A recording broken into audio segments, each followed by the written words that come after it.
Assalamualaikum warahmatullahi wabarakatuh.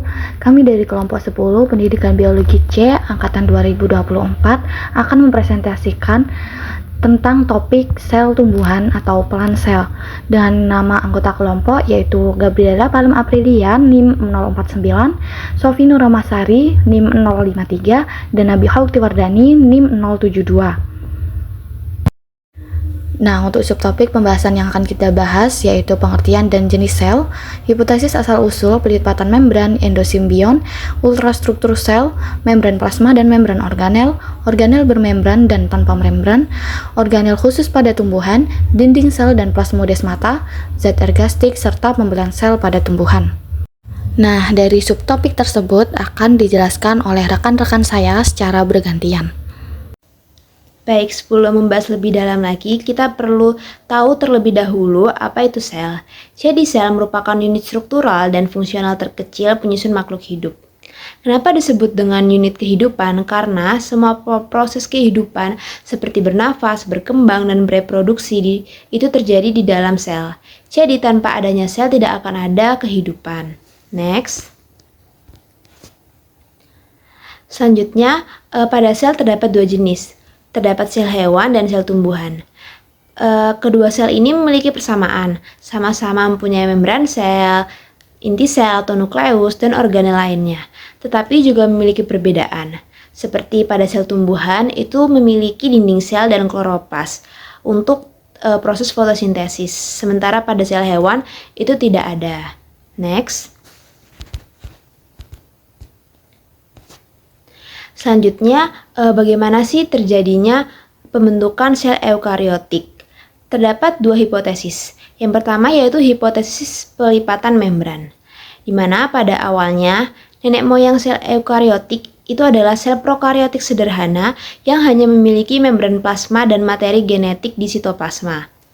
Menurut pelipatan membran plasma ini mengalami invaginasi atau pelipatan ke dalam, di mana lipatan-lipatan tersebut kemudian menyelubungi DNA sehingga terbentuk membran inti yang melindungi materi genetik. Selain itu, lipatan lain berkembang menjadi sistem endomembran seperti RE atau retikulum endoplasma dan badan Golgi. Proses inilah yang diyakini sebagai asal mula munculnya organel bermembran di dalam sel eukariotik. Next. Hipotesis kedua yaitu hipotesis endosimbion. Pada hipotesis endosimbion ini memiliki konsep yang berbeda dengan hipotesis sebelumnya. Pada hipotesis ini menjelaskan bahwa sel prokariotik itu berukuran besar menelan sel prokariotik kecil yang mampu melakukan respirasi aerob atau fotosintesis. Alih-alih dicerna, sel kecil tersebut hidup secara simbiosis dalam sel inang. Dengan seiring berjalannya waktu, sel aerob pun berkembang menjadi mitokondria, sedangkan sel fotosintetik itu berkembang menjadi kloroplas. Nah, bukti inilah yang mendukung teori adanya mitokondria dan kloroplas yang memiliki DNA sendiri dan juga ribosom. Dan cara pembelahannya itu mirip dengan bakteri. Next. Selanjutnya yaitu ultrastruktur sel. Kenapa disebut ultrastruktur? Karena pada ultrastruktur itu menunjukkan bagian-bagian dalam sel yang bisa dilihat dengan mikroskop elektron, bukan dengan mikroskop cahaya biasa. Dimana yang pertama itu terdapat membran sel, yaitu sebagai pelindung pengatur keluar masuknya zat. Lalu yang kedua ada nukleus, yaitu sebagai pusat kontrol dan menyimpan tempat penyimpanan DNA. Lalu ada organel bermembran yang terdiri dari mitokondria, kloroplas, vakuola, badan Golgi, retikulum endoplasma, dan vesikel. Selanjutnya ada organel tanpa membran terdiri dari ribosom, dinding sel, dan plastida. Dan yang terakhir ada sitoskeleton yang menjaga bentuk dan pergerakannya. Baik, untuk selanjutnya saya akan menjelaskan terkait dengan membran sel dan juga organel-organelnya. Jadi yang pertama, teman-teman bisa melihat atau mungkin ada yang tahu terkait gambar tersebut. Nah, ini itu adalah gambar apa? Nah, teman-teman, ini adalah gambaran dari membran sel. Mungkin di benak teman-teman ketika melihat gambar ini itu penasaran dari mana ya asalnya, kemudian terbuat dari apakah membran tersebut, dan lalu apa fungsinya bagi kelangsungan tubuh makhluk hidup. Next. Nah, teman-teman, mari kita mengenal terkait dengan membran sel. Yang pertama, membran sel ini dibentuk di dalam sel, terutama terletak ataupun dibentuk utamanya adalah di retikulum endoplasma sebagai bentuk proses dari sintesis lipid dan juga protein membran. Serta membran sel ini juga dibentuk oleh aparatus Golgi atau badan Golgi sebagai hasil dari modifikasi serta distribusi dari komponen membran. Nah, membran sel ini terdiri dari fosfolipid bilayer atau terdiri dari lipid yang layernya itu ada dua, yaitu ada di atas dan juga ada di bawah, makanya disebut dengan bilayer. Kemudian juga dibentuk oleh protein membran, di mana protein membran dari pembentukan membran sel ini yang pertama ada protein integral dan yang kedua ada protein periferal atau protein yang ada di tepi. Kemudian juga diselimuti oleh kolesterol dan juga dibentuk oleh karbohidrat. Kemudian fungsi dari membran sel ini yang pertama adalah membatasi sel, yaitu sebagaimana fungsi membran pada umumnya. Selanjutnya adalah sebagai transport zat, yaitu pada transport aktif, kemudian sebagai reseptor hormon dan juga sitoskeleton sel atau pemberi rangka pada sel. Next. Selanjutnya yaitu membran-membran yang ada pada organel tumbuhan. Nah, membran pada organel tumbuhan ini ada 10. Yang pertama yaitu ada membran plasma, yang kedua ada dinding sel, yang ketiga ada ribosom, yang keempat ada nukleus. Yang selanjutnya yaitu ada retikulum endoplasma, kemudian ada badan Golgi, ada kloroplas, ada vakuola, mitokondria, dan juga sitoplasma. Yang pertama yaitu terkait dengan membran plasma. Sebagaimana yang kita ketahui, membran pada umumnya yang berfungsi untuk mengatur keluar masuknya suatu zat, yaitu melalui mekanisme selektif permeabel atau membran selektif permeabel. Yang selanjutnya yaitu dinding sel yang fungsinya adalah memberikan bentuk tubuh terhadap sel tumbuhan serta melindungi sel tumbuhan dari bahaya luar. Kemudian ribosom. Ribosom ini yaitu sebagai tempat proses sintesis dari protein. Selanjutnya yaitu nukleus atau inti sel, yaitu mengendalikan seluruh aktivitas sel dan juga menyimpan materi genetik ataupun DNA di dalamnya. Selanjutnya yaitu retikulum endoplasma, di mana di retikulum endoplasma ini kita ketahui ada dua jenis. Yang pertama ada RE halus dan yang kedua ada RE kasar. Jadi untuk RE halus ini fungsinya adalah sebagai sintesis lipid atau lemak, sedangkan RE yang kasar fungsinya adalah sebagai tempat sintesis dari protein. Dan selanjutnya yaitu badan Golgi atau aparatus Golgi. Fungsinya adalah untuk memodifikasi dan juga membentuk protein lipid dan juga membentuk lisosom. Selanjutnya yaitu kloroplas. Nah, kloroplas ini adalah salah satu organela yang sangat khas di tumbuhan dan tidak dapat ditemui pada sel hewan. Fungsi kloroplas sendiri adalah sebagai tempat berlangsungnya untuk membantu proses fotosintesis karena di dalamnya terdapat zat klorofil atau pigmen hijau daun. Nah, selanjutnya yaitu vakuola. Vakuola pada sel tumbuhan ini ukurannya adalah besar-besar. Fungsinya adalah untuk menyimpan air, garam, dan juga zat sisa serta cadangan makanan dan sisa-sisa dari metabolisme sel tumbuhan. Nah, selanjutnya yaitu mitokondria.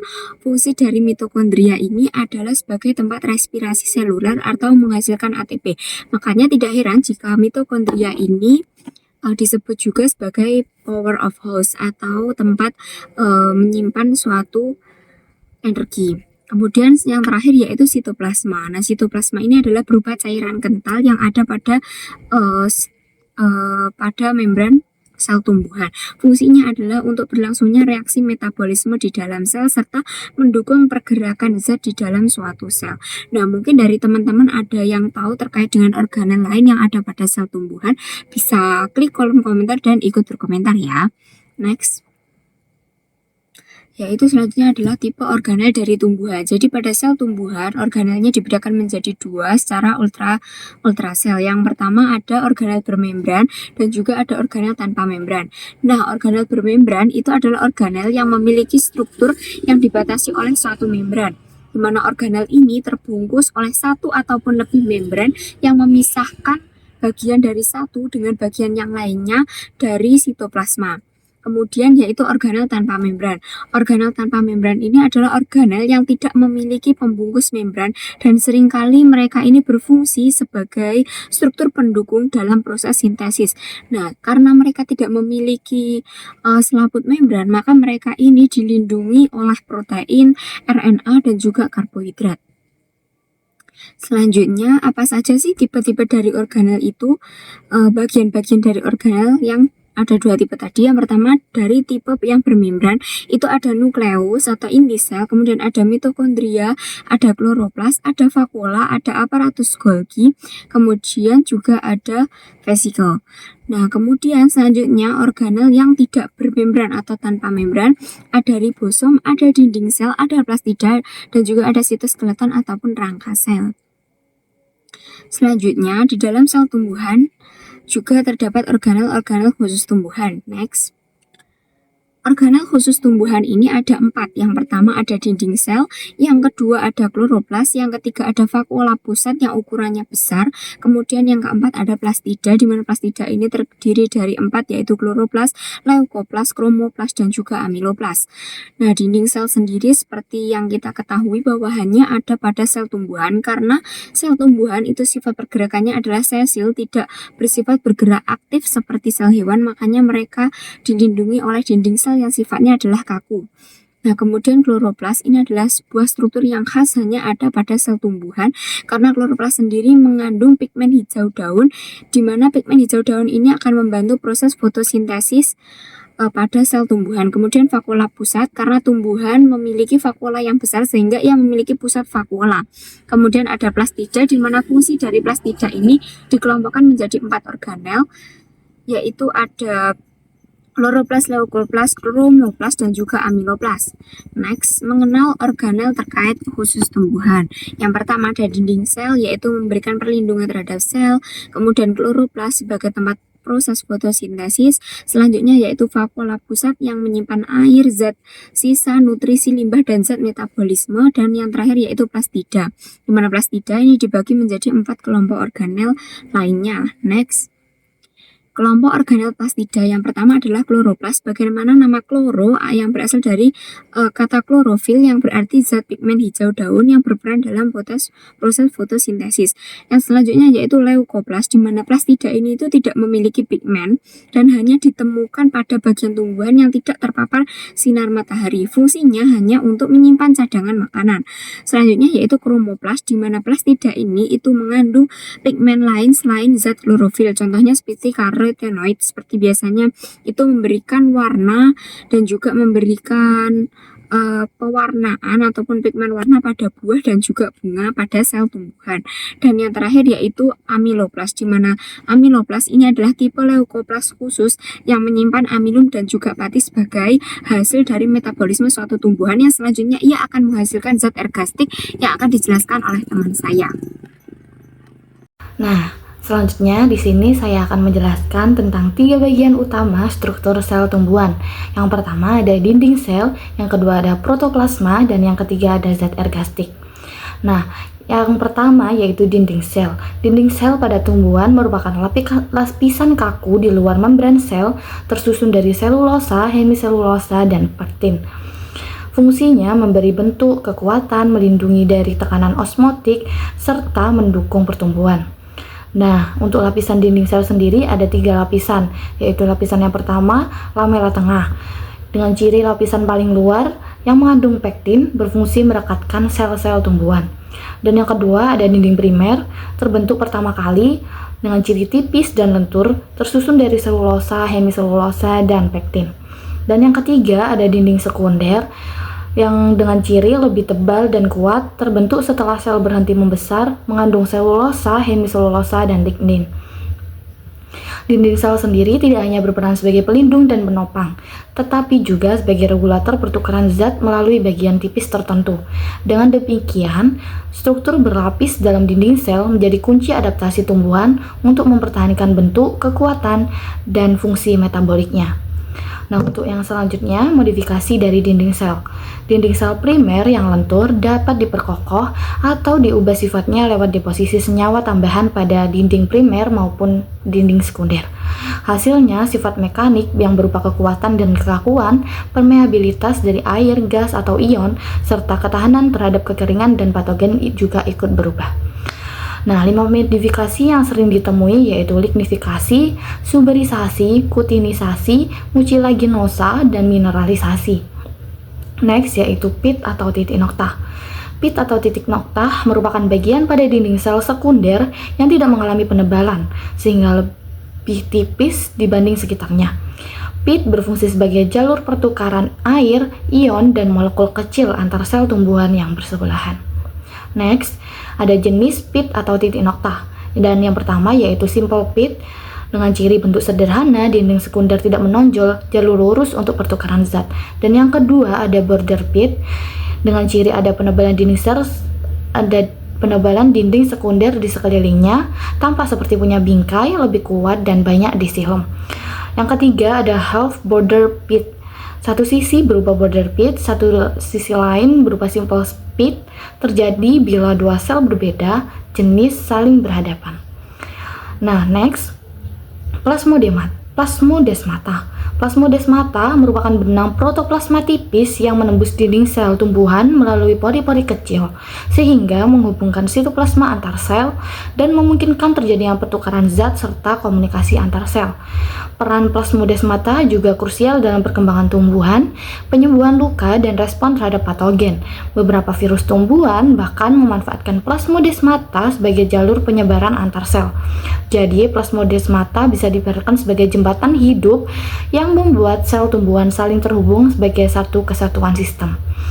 Next, protoplasma. Protoplasma sendiri merupakan keseluruhan isi sel hidup yang dibatasi oleh membran plasma, terdiri dari sitoplasma dan nukleoplasma.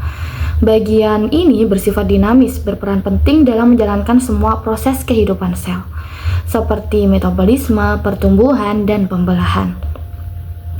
Next, zat ergastik. Zat ergastik sendiri merupakan zat non-hidup yang dihasilkan atau disimpan di dalam sel sebagai hasil dari metabolisme. Zat ini biasanya ditemukan dalam sitoplasma atau vakuola dan berfungsi sebagai cadangan makanan, hasil ekskresi, maupun sisa metabolisme. Keberadaan zat ergastik sangat penting untuk menunjang kelangsungan hidup tumbuhan, meskipun tidak termasuk bagian aktif dari protoplasma. Nah, jenis dari zat ergastik sendiri dapat berupa karbohidrat, protein, lemak dan minyak, serta kristal. Selanjutnya saya akan menjelaskan tentang pembelahan mitosis. Pembelahan mitosis sendiri cukup mirip dengan pembelahan mitosis pada sel hewan, yaitu terdiri dari profase. Saat kromosom mulai memadat, benang spindel terbentuk, membran inti mulai menghilang. Dan selanjutnya ada metafase, kromosom berjajar di bidang ekuator. Anafase, kromatid saudara ditarik ke kutub yang berlawanan. Dan telofase, kromosom sampai di kutub, membran inti terbentuk kembali. Serta pada sitokinesis terbentuk lempeng sel atau plat sel yang memisahkan dua sel anak identik. Next, pada pembelahan meiosis. Pembelahan meiosis pada tumbuhan hampir sama dengan mitosis, tetapi berlangsung 2 kali berturut-turut dan menghasilkan 4 sel anak haploid. Perbedaan utamanya, meiosis 1 memisahkan kromosom homolog, sedangkan mitosis hanya memisahkan kromatid saudara. Nah, yang selanjutnya yaitu saya akan menjelaskan tentang perbedaan pembelahan pada sel hewan dan sel tumbuhan. Nah, perbedaan pembelahan terletak pada sel hewan dan sel tumbuhan itu terletak pada proses sitokinesisnya. Pada sel hewan sendiri, sitokinesis terjadi dengan cara pembelahan ke dalam atau cleavage furrow yang mencubit sel menjadi 2. Nah, sedangkan pada sel tumbuhan sendiri, sitokinesis berlangsung melalui pembentukan lempeng sel atau sel plate dari vasikula Golgi yang kemudian berkembang menjadi dinding pemisah antar sel anak. Sekian presentasi dari kelompok kami, kurang lebihnya saya mohon maaf. Terima kasih. Wassalamualaikum warahmatullahi wabarakatuh.